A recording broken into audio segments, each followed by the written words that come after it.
Kalau apa namanya? Tadi urutannya dari pengetahuan terus ke pemahaman terus ke kebijaksanaan.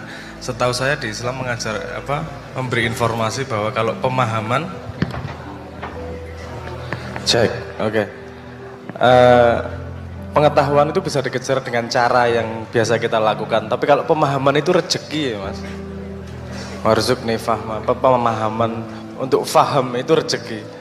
Jadi ya nek arek ngomong nunggu ya nunggu rezeki. Tapi ya kita istiqomah dalam ilmu itu nunggu rezeki untuk faham. Setelah itu baru pada kebijaksanaan. Kalau gampang lihatnya sebenarnya begini. Pengetahuan adalah kemampuan untuk memilah-milah, untuk membeda-bedakan, untuk memotong. Misalnya gini, kalau kita motong daging, semakin tajam pisau analisanya, semakin tajam, semakin pandai, semakin pengetahuannya banyak, itu misahnya semakin tipis-tipis. Betul nggak? Jadi satu daging iso banyak banget, ilmunya bisa banyak banget. Sekarang nggak nganu ya, apa sebenarnya? Dulu ada film kartun yang ceritanya tentang lomba masak. Nganu lah, Tamiya, pada nonton nggak? Dasyang Kuro misalnya gitu. Wis tua banget ya, apa ya nek saiki One Piece nggak cocok, Naruto ora cocok, Shingeki no Kyojin yo kebanyakan Tayo gundule. Bisa nonton Tayo gue. Ya ora apa-apa, anakku gue nonton Tayo gue. Bisi so ngomong gue.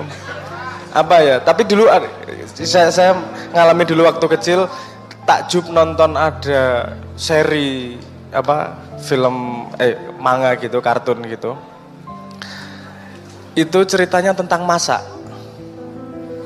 Pokoknya emang masak tok.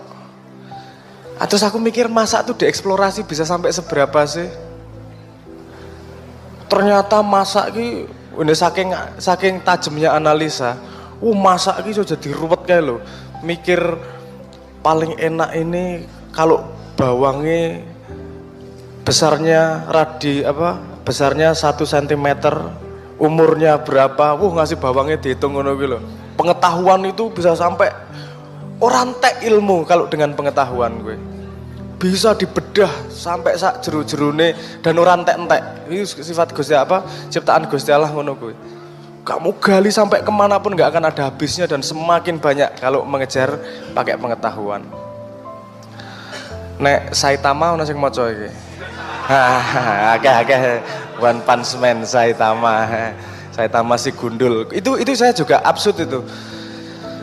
Premisnya adalah seorang tokoh di mana dia nek gelut ngantem pisan mesti menang. Nek ngantemi lebih dari sekali bosen, gelutnya kesuwen jarene. Jo apa menarike? Ketemu musuh hantem modar apa? Bisa bikin cerita apa? Ternyata menarik tau ceritanya. Saya mengikuti juga sampai sekarang gitu. Update-nya suwe tapi sebulan sekali update-nya suwe banget ya. Itu sangat menarik. Jadi saya pengen mengatakan bahwa kalau pengetahuan, kamu kejar pengetahuan itu gak akan habis. Satu beras saja kamu bisa seumur hidup, bisa sampai profesor. Hanya untuk membahas satu beras kalau dari sudut pengetahuan.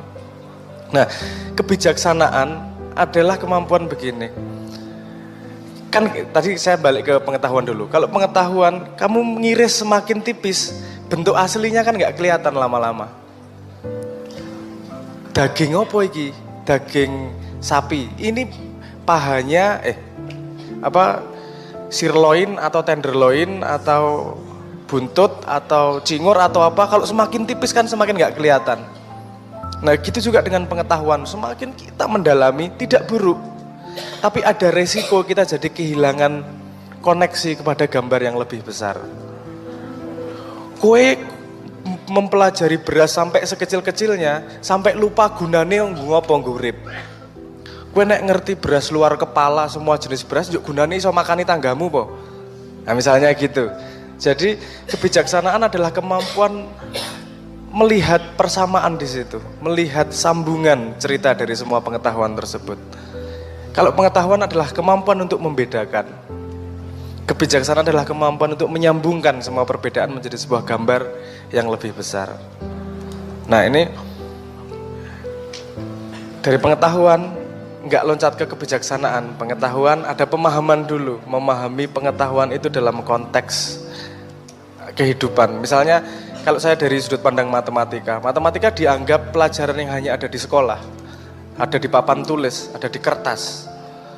Kepake kalau beli makanan dan ngitung susu, paling itu maksimal. Kalau matematika sing wis mumet nggak ada hubungannya sama kehidupan. Padahal kalau mau melihat dari sudut pandang kebijaksanaan, semua iki ono matematika nih, semua ada hubungannya. Matematika bukan hanya urusan hitungan, matematika adalah urusan operator dan urusan logika. Kan gitu, kalau kita melihatnya dari sudut pandang itu jadi bersambungan ilmunya. Nah itu kebijaksanaan letaknya pada di situ. Kemampuan menyambungkan semua pengetahuan yang sudah didapatkan. Cuman masalahnya itu tadi, pemahaman itu rezeki. Jadi tinggal Tuhan ngasih atau ora, memberi atau tidak. Jadi kalau pengetahuan kamu bisa kejar pakai otakmu, kalau pemahaman hatinya harus siap. Harus matang juga di dalamnya. Harus sepemahaman saya harus wadahnya dulu harus siap. Kalau saya dulu pernah mengatakan hati itu perlu tenang seperti permukaan danau yang tidak tertiup angin sama sekali.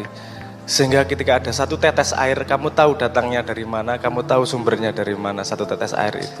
Kalau hatinya bergolak, mau hujan kayak apa nggak ketahuan dari mana sumber airnya. Nah jadi pengetahuan, nah kalau wis duwe pengetahuan wis jumowo akan kesulitan mendapatkan pemahaman. Kenapa? Karena wis penuh bergolak hatinya dengan kebanggaan pengetahuannya tersebut. Aku ngerti iki lho. Gitu loh. Padahal pengetahuan itu juga enggak, kalau wong bijaksana tidak semua pengetahuannya dikeluarkan. Dia pasti tahu hubungan, kapan bisa dikeluarkan, kapan enggak. Kalau dikeluarkan pun ukurannya seberapa. Enggak asal pengetahuannya paling dalam, enggak paling ampuh misalnya gitu. Misalnya ditanyain, kalau saya sering mencontohkan di Ma'iyah, kalau ditanyain jarak Jogja Malang berapa? Piro jaraknya Jogja Malang? Kira-kira 500. Aduh men, 40 kilo. 400 kilo. Dari Surabaya Malang ini bro. Aduh men, 400 kilo. Ya katakanlah 100 kilo, katakanlah gitu ya. 100 kilo, kalau iki wong sing pengetahuannya tinggi, rada trimo sok-sok dengan kalimat sederhana. Jarak dari Surabaya ke Malang berapa? Itu sekitar 4 juta mikrometer. Wah. Laming dikaplok raimu. Mikrometer gundul murah butuh, aku butuh ngitung bensin itu kayak mikrometer. Nah, kebijaksanaan memahami faktor di luar pengetahuan tersebut. Jadi dia nggak hanya urusan pengetahuan, tapi juga urusan persambungan, urusan holistik, urusan yang lebih lebar. Jadi nek karo wong sing mateng itu hati-hati. Kadang-kadang kiai ampuh ki ngomongnya ora selalu ayat, selalu sing ndaki-ndaki. Justru yang sederhana-sederhana kadang-kadang. Kenapa? Karena dia menghitung betul. Dia berbicara dengan siapa, menghitung betul yang diajak bicara pertumbuhannya sampai mana, menghitung betul efek dari apa yang dia bicara, apa yang dia katakan kepada muridnya akan menghasilkan seperti apa. Nah jadi kebijaksanaan itu tidak hanya pengumpulan kepengetahuan, tapi kemampuan untuk menyambungkan. Jadi butuh rasa juga, jadi butuh keluasan hati, butuh empati, butuh kematangan rohani juga di situ. Karena salah satu jalan cepat mendapatkan rezeki pemahaman adalah keikhlasan hati untuk menerima apapun yang diberikan oleh Tuhan. Nah, di situ letak pemahaman saya, lagi-lagi sepemahaman saya, di situ letak kutub antara pengetahuan dan kebijaksanaan. Setahu saya kalau di Quran sangat banyak al-alim selalu ditemani oleh al-hakim. Pengetahuan harus diimbangkan dengan kebijaksanaan. Bahkan kebaikan, cinta pun juga harus diseimbangkan dengan kebijaksanaan. Nek cinta tok dadine naif. wis di apa jenenge pacaran, aku ngomong pacaran ki rada ragu kowe enggak punya pengalamannya di dunia itu. Jadi orang nyambung mesti. Utang, nek utang luwih familiar ya mesti ya, utang luwih familiar oke Kak. Karena kue cinta, ono wong utang karo kue cinta janji bayar bulan depan, ternyata sudah sampai waktunya nggak dibayar. Wah cinta nggak apa-apa, kasihan dia. 2 bulan nggak dibayar, wah cinta, kasihan dia. Naif suwe-suwe dimanfaatkan, kan gitu. Kadang-kadang ada gini juga, dia nggak bayar tuh bukan karena tidak mampu bayar. Kadang-kadang karena medit ora gelem bayar. Eman-eman. Pada posisi kebijaksanaan di situ yang penting dilakukan bukanlah kasih sayang membiarkan dia tidak membayar, paksa dia bayar. Kenapa? Karena dia harus belajar tanggung jawab. Bukan urusan duitmu, tapi urusan tanggung jawab. Tapi kalau dia memang lagi nggak punya duit, kamu ngasih kasih sayang ya nggak masalah. Kan apa ngasih sayang ya wis ditunda sebulan nggak masalah. Tapi nek iki jarine ra duit ning ngejaki pacare kok ya pacar meneh sorry. Iki kok sepatune luwih iki apik bangane sepatuku iki malah gue tuku sepatu. Ya, misalnya gitu paham maksud saya ya. Nah, jadi cinta pun harus ditemani, untuk lengkap dia harus ditemani kebijaksanaan. Setahu saya pertumbuhan nabi-nabi juga bukan pertumbuhan ya. Pelajaran-pelajaran yang diberikan oleh nabi-nabi juga merefleksikan itu. Setahu saya kalau diimpresi saya Nabi Musa aku ngomong bener pokoknya. Bener salah. Ora bener bengoki. Salah kaploki, wis ngono wae sederhana.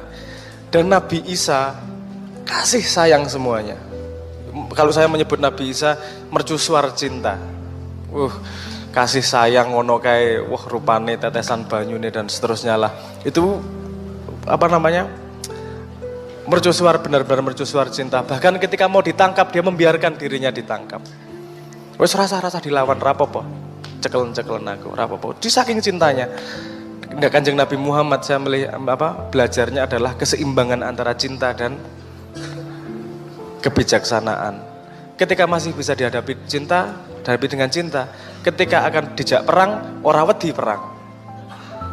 Ketika bisa memberikan kasih sayang. Tapi ketika kudu mangkat perang, angkat senjata, no problem, nggak masalah. Jadi perang itu juga ekspresi cinta yang dibungkus oleh kebijaksanaan yang tepat.